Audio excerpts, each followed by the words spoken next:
Step 2, schedule time for what matters most. On page 28 of Lee's book, Time Management Magic, he asks us to ask ourselves, in what areas are you not happy?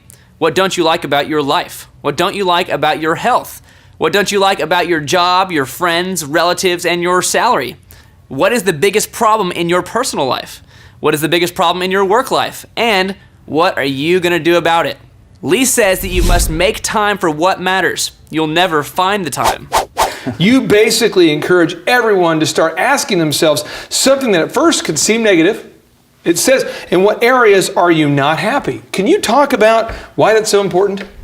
Well, I think people just get stuck in this and they accept unhappiness, or they accept bad health, or they accept not having the right contacts, and people accept all this stuff. And if you'll sit down and tell yourself, okay, I am not happy with my health, then what are you going to do about it? So you got to schedule it. You got to schedule the priorities in your life, or they won't happen. Especially things that hurt, like working out.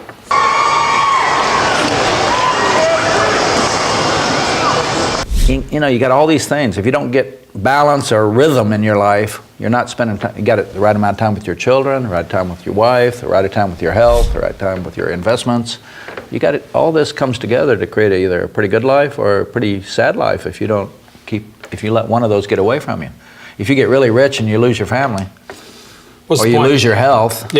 And let me tell you, I tell people the one thing you're going to have the biggest regret about, everybody, is if you lose your health and you could have done something about it because you just didn't think you could find the time. We encourage you, if you're watching this right now, to kind of create that sense of urgency right now. Like, don't wait for it to get bad with your health or your finances or your marriage or whatever that situation is. Go ahead right now and ask yourself these questions. Now, I've talked with countless thrivers so far who are on the website who have told us that they're, just by carving out 15 minutes a day, just 15 minutes, that they've been able to learn stuff that's helped them change their lives. We have one lady who's been able to almost double her business this year. Another guy I talked to the other day who's been able to go from being a school teacher to being a very, very successful entrepreneur just by scheduling that time for 15 minutes a day to learn. What would you say to the person who says, I can't find 15 minutes a day to learn? I just don't have the time. I just can't find. What would you say to that person? I would say they fall into this category of can't do attitude. Can't do. The problem is with those can't do, we're going to talk about them I think a little bit, but can't do people actually believe their excuses. They believe it. That's the problem. That's why I don't hire can't do people, because you can't change them. They're already there. They believe it. I need to hire people who believe they can change, and they do have impact, and don't underestimate what you can do in life, and raise the expectations for yourself and for your people, and raise your expectations. Step 3, prioritize your to-do list. Lee encourages us that you must put a priority on every item in your to-do list. You must rate every item on your to-do list as urgent, vital, important, or of limited value.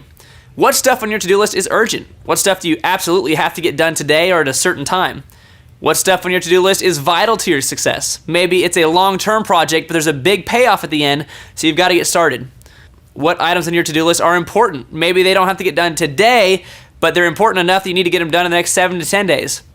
What stuff on your to-do list is of limited value? Maybe this stuff needs to get off your to-do list altogether. So we have a to-do list. We all make a list of all the things we need to do, but we need to prioritize them. So the first is urgent, the second is vital, and the third is important. So in your mind, what does urgent mean again?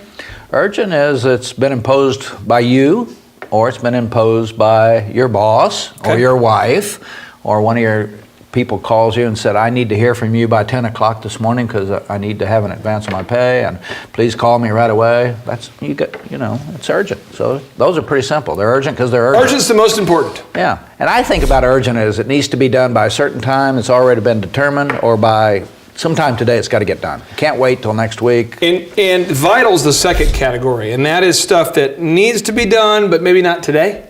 That you just need to get started today. If you don't start on vital tasks, most people don't do the big things because they don't get started. What's the difference between urgent and vital? Vital, let's say I want to write a new book. It's vital that I get started. Because if you want to write a book, you got to write. So today all I'm going to do is one thing. I'm going to talk to a publisher about it. Or I'm going to think up a title in the chapter titles. That's all. And then next day I'm going to do this. Next day I'm going to do... to write a book, it's just, you do about 150 things over a year. There's nothing big in your life. But urgent has to happen today, Right. and vital's sort of like the next priority. I mean, Right. It's big things in your life that you'll spend 6 months, a year and a half, 2 years. Little progress. But at the end, the payoff is big. Now the third is important. Important. Those are routine things, you know. You got to get your car in to have the oil changed. You got to get your air conditioner fixed for the summer's coming. You've got to get the scheduling done by Friday. I mean, you've seen people come to work, good people, and have huge time management issues. What kind of things do you see that people start to do, the weird kind of stuff or unproductive things, when they don't take the time out to prioritize things like Well, this? one thing they do is they get late on all their work. It's due Friday at 5, and they got 12 reasons why it can't get it done. They're not a high-value person. When you ask for somebody to take this on, they don't raise their hand because they're so stressed out from they are not very well organized. Low energy because they're not fit, so low energy. So you kind of close the door and wish the day would go by.